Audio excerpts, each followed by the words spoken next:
অৰবিন্দ কেজৰিৱাল আদৰ্শৰে আম আদমি পাৰ্টি দলে অসমত নিৰ্বাচন খেলিবলৈ গৈ আছে।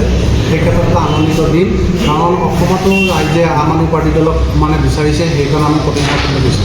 বিশেষকৈ যেতিয়া দেৰগাঁও বিধানসভা সমষ্টিত মই নিজে প্ৰতিদ্বন্দ্বিতা কৰিছোঁ আৰু মানে প্ৰত্যেকটো খোজতে আপোনাৰ কাকডোঙা নদী পাৰৰ পৰা ব্ৰহ্মপুত্ৰ নদী পাৰ মাজুলীলৈকে আপোনাৰ সেইফালে যোৰহাটৰ আপোনাৰ পাচিঘাট ঘাটলৈকে আমি যেতিয়া মই কৈছোঁ ডেভেলপমেণ্ট যিটো ধৰণে হ'বলগীয়া আছিলে সেইটো হোৱা নাই, তাক 3 গুণ আৰু বেছি কৰিব লাগিব। এই ক্ষেত্ৰত বহুত কাম কৰিবলগীয়া আছে আৰু এই ক্ষেত্ৰত আমাৰ ৰাইজৰ পৰা মই এটা আশীৰ্বাদ বিচাৰিছোঁ, কাৰণ মই ৰাইজৰ পৰা ভোট বিচৰা নাই।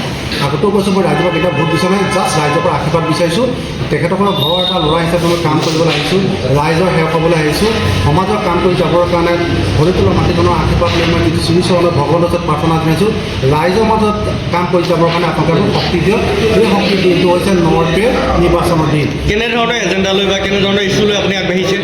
চব আমাৰ ইছ্যু হৈছে অনলি ফৰ ডেভেলপ, তাৰ মাজত থাকিব ৰাস্তা ঘাট, পানী, বিজুলী, স্বাস্থ্য, আপোনাৰ ইণ্ডাষ্ট্ৰি, কৃষিভূমি, টুৰিজিম ডিপাৰ্টমেণ্টটো এটা দেৰগাঁও সমষ্টিত কাম কৰিলে বহুত আছে।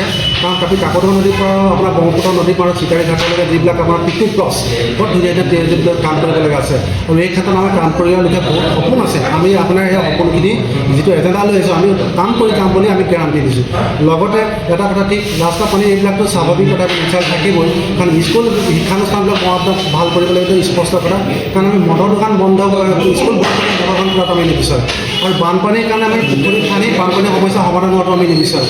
এইবিলাক ক্ষেত্ৰত এটা স্পটত ফেচলা হ'ব আৰু নিৰ্বাচনৰ পিছত আমি যিবিলাক কাম উদ্যম দেৰগাঁওবাসী ৰাইজৰ লগতে কাম কৰি যাম বুলিয়ে মই আশীৰ্বাদ বিচাৰিছোঁ। লগতে এটা কথা আপোনালোকে চাওকচোন, এই চৰকাৰখনে অনলিফৰ বেনিফিচিয়াৰী সৃষ্টি কৰিছে। আমি বেনিফিচিয়াৰী নহয়, আমি স্বত্বাধিকাৰী সৃষ্টি কৰিছোঁ।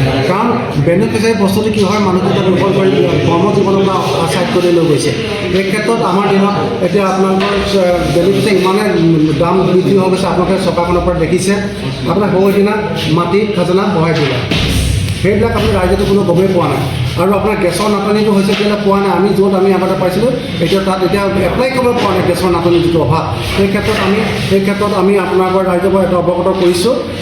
পঞ্জাৱ চৰকাৰে যদি একেদিনা 19খন তেল বন্ধ কৰি দিব, কিন্তু অসমত টেক্সটো বৃদ্ধি কৰিছে। এইবিলাক আমি এটা বিৰোধিতা কৰিছোঁ, কাৰণ অসমৰ ৰাইজে কলগেটত এতিয়ালৈকে পইচা দিব পৰা ৰাস্তা পানী হোৱাই নাই। এই ক্ষেত্ৰত আমি বিৰোধিতা কৰিছোঁ।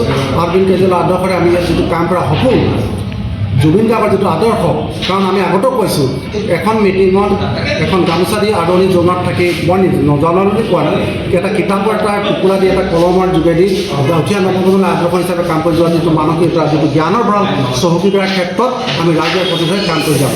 আৰু এই ক্ষেত্ৰত দেৰগাঁওবাসী ৰাইজক এটাই অনুৰোধ কৰিছোঁ, মাত্ৰ এটা সুবিধা দিয়ক কাম কৰি যাবৰ কাৰণে। যদি ৰাইজে বেয়া পায় 5 বছৰ পিছত বেলেগ চিন্তা কৰিব। আপুনি জয়যুক্ত হ'ব? মই জয়যুক্ত হ'ম, দেৰগাঁওবাসী ৰাইজ জয়যুক্ত হ'ব, আম আদমি দলত জয়যুক্ত হ'ব। কাৰণ দেৰগাঁওবাসী ৰাইজে মানে চিন্তা কৰিছে কাৰণে আজি আম আদমি পাৰ্টিত এজন মই প্ৰতিযোগিতা কৰিব পাৰিছোঁ। কাৰণ মই জয়যুক্ত হ'লে মোৰ কনফিডেঞ্চটো দেৰগাঁওবাসী ৰাইজৰ পৰা মই পাইছোঁ। দেৰগাঁওবাসী ৰাইজে অলৰেডি ডিচিশ্যন ল'লে, আমি সেইকাৰণে আগতে পাইছোঁ। এতিয়া বেলট পেপাৰত প্ৰথমে নামটো আমাৰ আম আদমি পাৰ্টিৰ নাম আছে, অলৰেডি আগতে অলৰেডি আহিলে। আমি আগতে এইটো কাৰণে কৈছিলোঁ ABC যেনেকৈ আমি আগতে পঢ়িছিলোঁ। এতিয়া দেৰগাঁওবাসী ৰাইজে A for 8 ভোট দিব, এইটো হৈছে Aam Aadmi Party going to advanced in Assam. আৰু B for BJP already back হৈছে, C for Congress already cancel হৈছে। সেয়ে দেৰগাঁওবাসী ৰাইজে সদায় এইটো বিচাৰে, সদায় এডভান্সটেজ বিচাৰে, সদায় এডভান্সটেজ বিচৰাৰ কাৰণে আম আদমি পাৰ্টিক তেখেতসকলে ভোটদান কৰিব, আশীৰ্বাদ দিব আৰু সেই ৰাইজে জয় হ'ব। পুলিং নগৈ জয় নহয়, ৰাইজৰ জয়। শদিয়াৰ পৰা ধুবুৰীলৈ, বৰাকৰ পৰা ব্ৰহ্মপুত্ৰলৈ সকলোৰে মাজত চিনাকি এটা নাম প্ৰাতঃ টাইম। থলুৱা ভাষা, কৃষ্টি আৰু সত্য বাতৰিৰ আধাৰত প্ৰতিষ্ঠিত খবৰ প্ৰাতঃ টাইমৰ প্ৰতিটো বা বাতৰি পুংখানুপুংখভাৱে চাবলৈ Facebook, YouTube, website, Twitter, Instagram আৰু ব্লগাৰ পেজত লাইক আৰু